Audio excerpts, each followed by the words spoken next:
حضرت جان یک سوال دیگه آخرین بخشش ممکنه یک سوال دیگه همین وقتی سیم رکعت ویتری واجب در دستور در میان بستگی کو سیم رکعت وقتی همین الله اکبر گویی در دستور اول میفروری به قد بعد بالا میکنی یا که همین جاش بالاش میکنی؟ همون جا بالا کنیدم برای تکبیر تحریمه اجازت است، پرتاییدم هیچ گپ ندارد.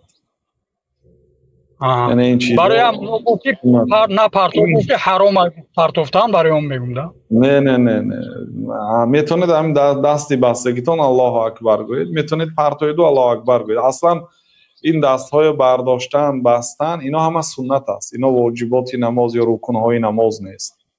فرض کردیم یک آدم در ابتدای نمازش دستاشو نبرداشته الله اکبر گفتم نمازش درست است، دستاشو نبرداشته الله اکبر گویدم.